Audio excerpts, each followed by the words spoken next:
राधे राधे दोस्तों, कैसे हैं आप सब। दोस्तों, हमारे YouTube चैनल पर आपका स्वागत है।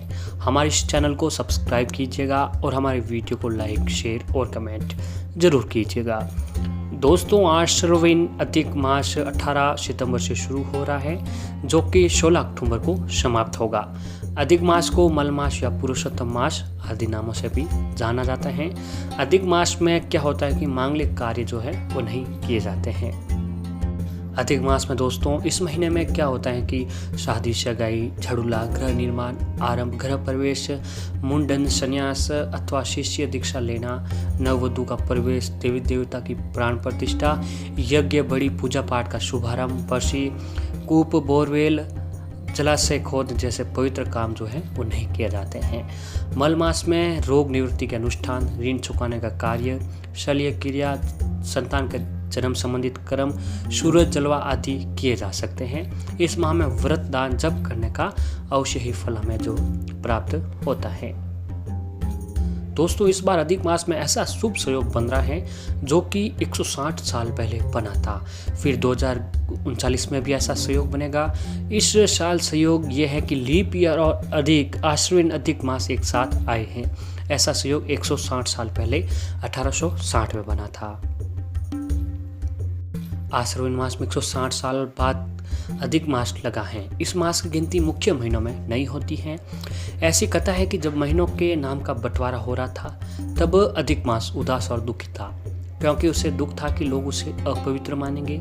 ऐसे समय में भगवान विष्णु ने कहा कि अधिक मास तुम मुझे अत्यंत प्रिय रहोगे और तुम्हारा एक नाम पुरुषोत्तम मास होगा, जो मेरा ही नाम है। इस महीने का मैं स्वामी रहूंगा। उस समय भगवान ने यह कहा था कि इस महीने की गिनती अन्य 12 महीनों से अलग है, इसलिए इस महीने में लौकिक कार्य भी मंगल पर नहीं होंगे। लेकिन कुछ ऐसे कार्य हैं जिन्हें इस महीने में किए जाना ही बहुत ही शुभ फलदायी होगा और उन कार्यों को जो संबंध हो वो मुझसे ही होगा। अधिक मास में दोस्तों श्री हरि यानी भगवान विष्णु की पूजा करना सबसे श्रेष्ठ माना जाता है। इसीलिए अधिक मास में वैसे तो सभी प्रकार के शुभ कार्यों की मनाही होती है, लेकिन भगवान सत्यनारायण की पूजा करना सबसे शुभ फलदायी माना गया है। अधिक मास में विष्णु जी की पूजा करने से माता लक्ष्मी जी भी प्रसन्न होती है और आपके घर में धन वैभव के साथ सुख समृद्धि भी जो लाती हैं। अगर दोस्तों आप काफ़ी समय से अपनी किसी मनोकामना को लेकर यज्ञ या अनुष्ठान करवाने के बारे में सोच रहे हैं, तो अधिक मास का समय इस कार्य के लिए सर्वश्रेष्ठ है। पौराणिक मान्यताओं के अनुसार अधिक मास में करवाए जाने वाले यज्ञ और अनुष्ठान पूर्ण फलित होते हैं और भगवान अपने भक्तों की सभी मनोकामना जो होती हैं वो पूर्ण भी करते हैं। ऐसे में दोस्तों इस महीने में अधिक मास महीने में क्या है कि दान पुण्य के कार्य आपके लिए वैकुंठ धाम का मार्ग प्रशस्त करते हैं। अधिक मास के दिनों में आपको विशेष रूप से गुरुवार के दिन पीली वस्तुओं का दान करना चाहिए। ऐसा करने से प्रभु हरि की कृपा आपको प्राप्त होती है और आपका गुरु भी बलवान होता है। गुरु के बलवान होने का अर्थ है कि आपके कैरियर में जो है वो आपको सफलता मिलने लगती है। तो ऐसे में दोस्तों आपको अधिक मास के दिनों में इस महीने में आपको विशेष काम अवश्य ही करने चाहिए। इस कामों को करने से भगवान विष्णु जी का आपके ऊपर आशीर्वाद बने रहेगा। माता लक्ष्मी जी भी भगवान विष्णु जी के साथ साथ आपके घर में हमेशा जो है स्थायी निवास करते हैं। जैसा कि दोस्तों आपको बताया कि पुरुषोत्तम मास, अधिक मास या मल मास जो है वो भगवान विष्णु जी का महीना माना जाता है। तो ऐसे में इन दिनों में भगवान विष्णु जी के साथ साथ माता लक्ष्मी जी का भी यह महीना माना जाता है। ऐसे में अगर आप इन महीने में देवी लक्ष्मी जी की विशेष रूप से पूजा करते हैं तो आपके ऊपर भगवान विष्णु और माता लक्ष्मी जी की जो कृपा है वो हमेशा बनी रहती है। तो ऐसे में दोस्तों आपको एक उपाय बताने जा रहे हैं जिसको करने से आप मां लक्ष्मी भगवान विष्णु जी को प्रसन्न कर सकते हैं। ये उपाय उनको खुश करने के लिए बहुत ही लाभकारी होंगे। इसलिए आज हम आपको देवी लक्ष्मी जी को प्रसन्न करने के ये उपाय बताने जा रहे हैं, जिससे करना बहुत ही आसान है और इस उपाय को करने से देवी लक्ष्मी का आशीर्वाद प्राप्त होता है और धन संबंधी जो समस्या है वह दूर होती है। तो ऐसे में दोस्तों आपके इस मल मास के महीने में अधिक मास, पुरुषोत्तम मास आप चाहे कुछ भी कह लो, इस महीने में ये काम आपको अवश्य ही करना है। इस काम को करने मात्र से जो भी घर की नकारात्मकता होती है वह खत्म होगी। भगवान विष्णु का घर में वास होगा, सकारात्मकता वास होगा। और जिस घर में दोस्तों सकारात्मकता होती है उस घर में कभी कोई धन धान्य की जो कमी है वो नहीं रहती है। तो ऐसे में दोस्तों इस उपाय का आप जब भी करते हैं, इस उपाय को करने के लिए आपको सबसे पहले आप स्नान कर लें। जिस दिन भी आपको अच्छा लगे, जिस दिन को आपको सही लगे कि इस दिन हमें ये उपाय करना चाहिए, महीने में आप इस उपाय को कभी भी कर सकते हैं। यानी 18 सितंबर से लेकर 16 अक्टूबर तक आप इस उपाय को कभी भी कर सकते हैं।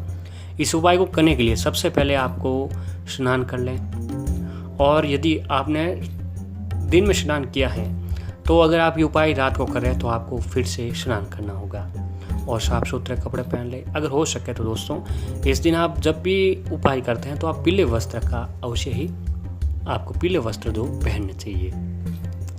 फिर आप आपके अपने घर के मंदिर के सामने आसन बिछाकर बैठ जाएं। और दोस्तों आपके घर के मंदिर में ऐसी तस्वीर होनी चाहिए जहाँ पर भगवान विष्णु, माता लक्ष्मी जी एक साथ में विराजमान हो। वह लेकर आपको अपने घर के मंदिर के आगे बैठ जाना है। आसन पर बैठने के बाद एक मिट्टी का दिया लें, दीपक आप समझ गए होंगे, मिट्टी का दीपक लेना है। उसमें एक बाती लगाएं, रुई की बाती भी लगा सकते हैं आप। रुई की नहीं लगा सकते हैं तो आप इसके अलावा फिर कलावा या फिर कोई लाल धागा जो है उसका इस्तेमाल आप बाती के रूप में भी कर सकते हैं। अब उसके अंदर रुई के बाती के अंदर या कलावा या लाल धागे के अंदर आप देसी घी डाल दें और उसमें हो सके विशेष करके आपको थोड़ा सा केसर डाल दें। देसी घी और केसर उसमें डाल दें। यदि आपके पास केसर नहीं है तो इसमें थोड़ी सी रोरी भी डाल दें। उससे अब ये छोटी प्लेट लें या कटोरी लें, उसमें थोड़ा सा चावल ले लें। अब उस चावल के ऊपर दीपक को रख दें। दीपक रखने के बाद उस दीपक को आपको वहाँ पर जला देना है भगवान विष्णु माता लक्ष्मी जी के समक्ष। और भगवान विष्णु माता लक्ष्मी जी को आप मिष्ठानों का भोग लगाएं, फूल का भोग लगाएं, पीली कौड़ी या पीली जो भी वस्तुएं हैं उनका आपको भोग लगाना चाहिए। दीपक जलाने के बाद अपनी आंखें बंद करें और देवी माँ लक्ष्मी जी का ध्यान करें। और फिर आपको ओम श्रीम श्रीये नमः इस मंत्र 11 बार जाप करें। और फिर हो सके तो भगवान विष्णु जी के महामंत्र ओम नमो भगवते वासुदेवाय भी मंत्र का जाप करें। मंत्र का जाप करने के बाद आपको माता लक्ष्मी और भगवान विष्णु जी को जो है एक सिंदूर से तिलक लगाना है। तिलक लगाने के बाद माता लक्ष्मी जी को लाल फूल अर्पित करें।